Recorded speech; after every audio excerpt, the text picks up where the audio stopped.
everyone for coming to our conference. And again, our President-elect will talk a little bit about emerging issues. So with that, I want to thank you for attending another conference. And we're going to have a fun time, and we're going to have some wonderful breakout sessions. I want to introduce your current President-elect and my sidekick, Michael Holler.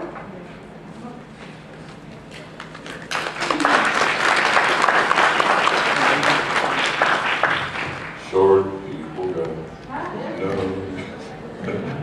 Oh no, it's taped. I've run into that many times. As she told you, my name is Michael Holler, and I'm the President-elect, and I thank you for your kind attention, and I see a lot of faces I saw last night.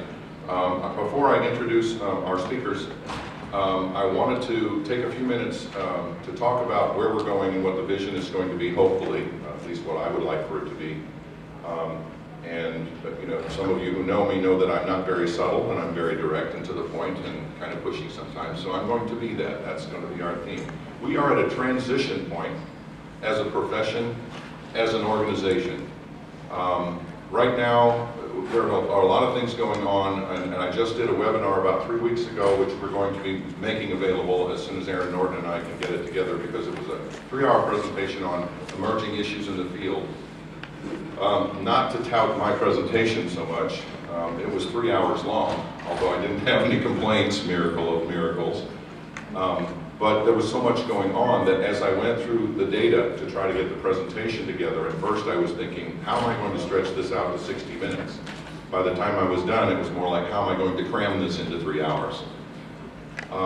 We are in a transition as a profession in that we are trying to accomplish a bunch of things nationally and even internationally.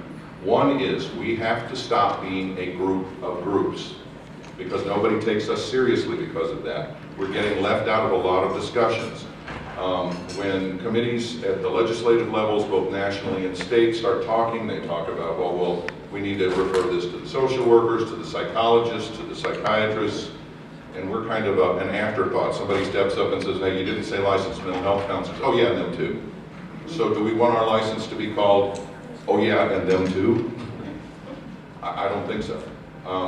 So if we don't band together, and if we don't create a sense of unity, we're going to be left in the dust. As of right now, of all of the mental health professions, we are the fastest growing. We have improved the quality of our educational standards. We have improved and are continuing to improve the quality of our internship standards. But in different states, we are called different things.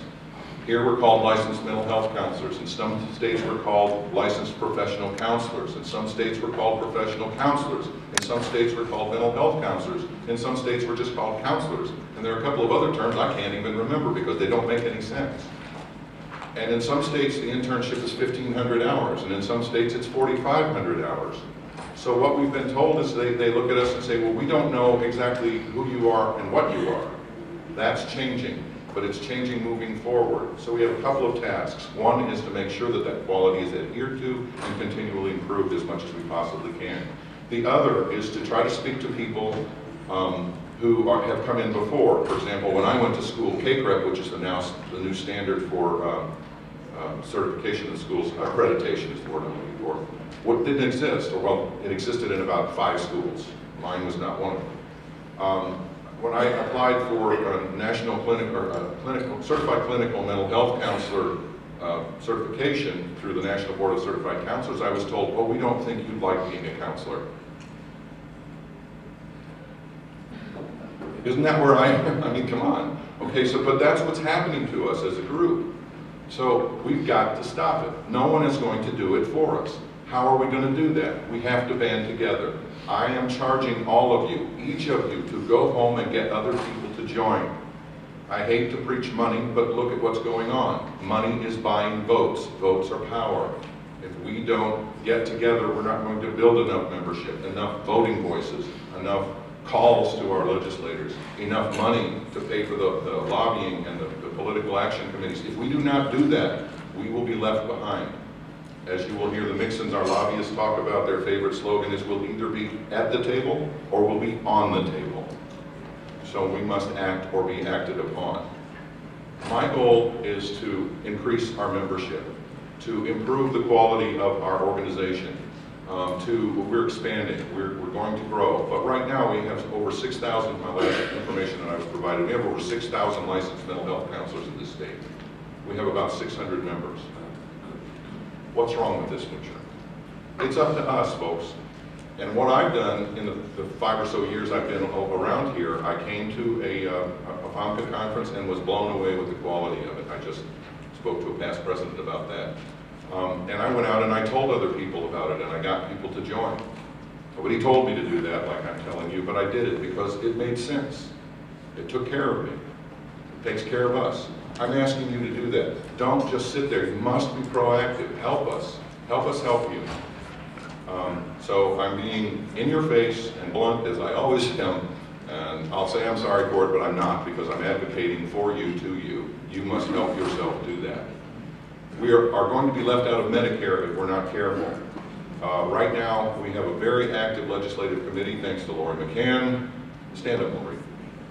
This lady is our pitch hitter. She is our slugger. She's the one we put in for the home runs, and she has been actively campaigning to get us into Medicare as much as she can. And that continues. Please register at her table. They're giving away a free Kindle. We can speak to our legislators right there on the computer. Please do so. It only takes a few minutes, and the more voices we have, the more they take us seriously. They called us a group of groups and said at the legislative level that they don't take that seriously, and we've got to become a group.